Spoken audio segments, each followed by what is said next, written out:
اخواني، الاعمال في هذا الشهر كثيرة جدا: قراءة القرآن، قراءة الأدعية، الصلوات المستحبة، أعمال كثيرة.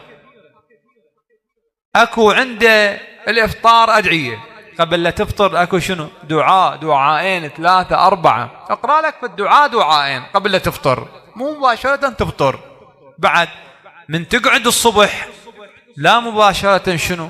من الفراش إلى سفرة الطعام، لا، تقوم تتوضأ، تاخذ لك كم ركعة، شوية كم صفحة من القرآن الكريم، قرآن الفجر، تمام. بعد تاخذ لك مثلا شنو؟ كم مقطع من دعاء أبو حمزة الثمالي، دعاء الإمام السجاد سلام الله عليه، دعاء البهاء: اللهم إني أسألك من بهائك بأبهاء وكل بهائك بهي، دعاء إلى طعم، إلى لذة. بعد وأدعية أخرى أخواني. بعدين تجي شنو؟ تتناول وجبة السحور.